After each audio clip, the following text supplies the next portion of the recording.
Hello adventurers, I'm Jojo and welcome to Middle-earth. Today, I'm going to show you how to play Lord of the Rings, The Duel for Middle-earth. If you enjoy my videos, please remember to like and subscribe. Please ask questions and leave comments below too. In The Duel for Middle-earth, one player plays as the Fellowship, trying to defend the free races and destroy the One Ring, and the other player plays as Sauron, deploying forces all over Middle-earth and in constant pursuit of Frodo and Sam. The game is played over 3 successive chapters. On your turn, take a card or a landmark from the central play area that enhances your game. You can immediately win if you complete the quest for the ring, if you rally the support of 6 different races, or if you conquer Middle-earth. Choose or randomly determine who will play as the Fellowship and who will play as Sauron. Place the respective units and fortresses in front of you. Place the central board between you and your opponent. On the central board, place 2 Fellowship units in Arnor and 2 Sauron units in Mordor. Assemble the Quest of the Ring track and place it below the central board. The Fellowship player takes 3 coins and the Sauron player takes 2 coins. Place the remaining coins in a supply. Sort the alliance tokens according to their backs to make 1 stack per race. Shuffle each stack and place them face down above the central board. Shuffle the landmark tiles and place 3 face up on the table. Place the rest face down in a stack. Sort the chapter cards into 3 decks and shuffle each deck separately.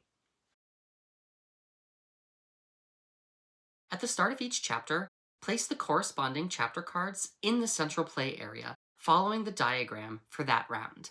The 3 remaining cards get discarded face down. The Sauron player begins the game. Both players take turns until the end of the game. On your turn, you can either take a chapter card or a landmark tile. From the central play area, choose any available card that is not partially covered by any other card, and either put it in front of you or discard it. If you put it in front of you, you must pay its cost if it has one. You gain its benefits immediately. Stack the cards by color so that you can still see their effects. If you discard the card, you take as many coins from the supply equal to the current chapter number. End your turn by revealing any newly available cards. Or you can choose one of the face-up landmark tiles.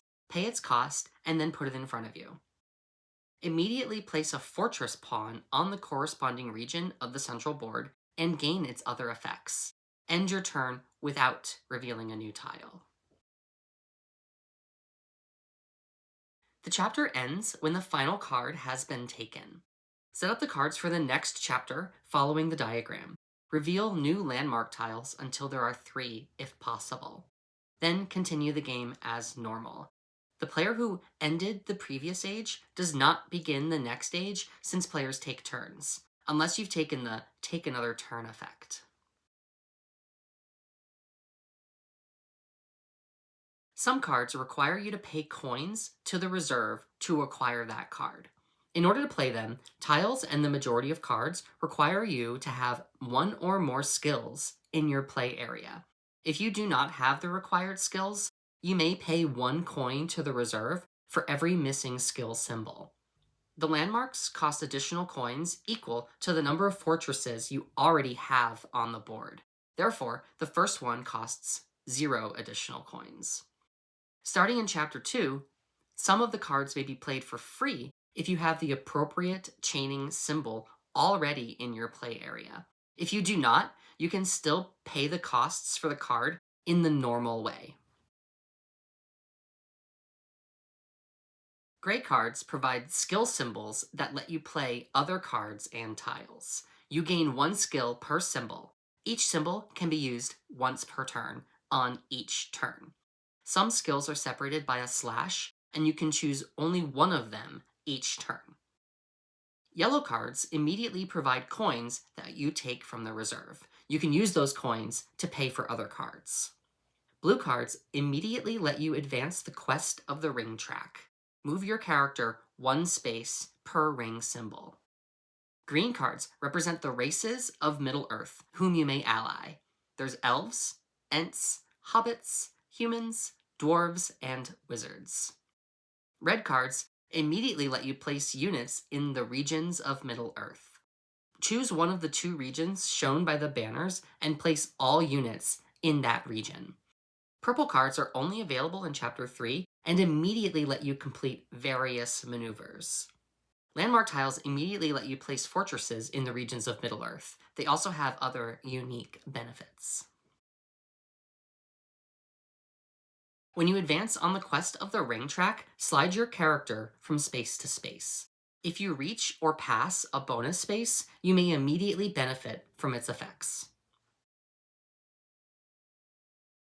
During the game, you may form alliances with the races of Middle-earth. When you take green cards with matching or different symbols, you receive extra benefits.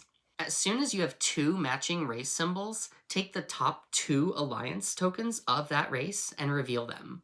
Choose one to place in front of you, and put the other face down on top of its stack.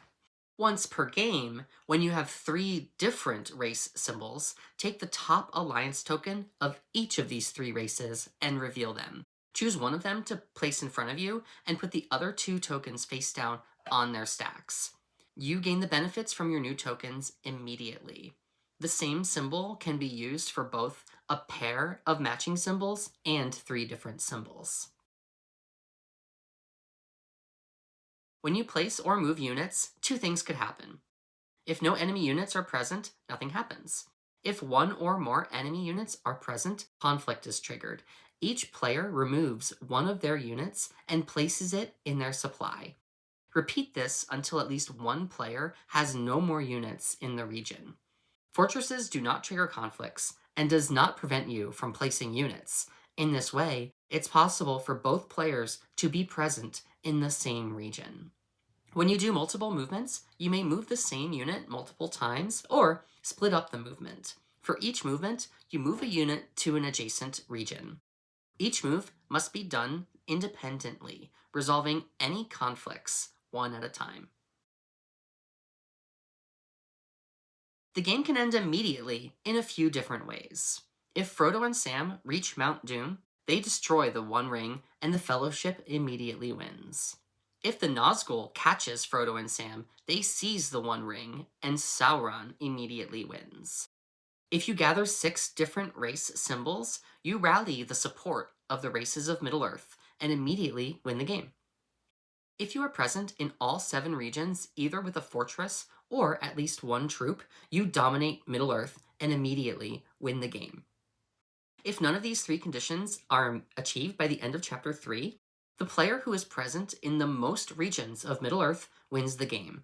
Ties are shared. Thanks so much for watching. Hope you have fun!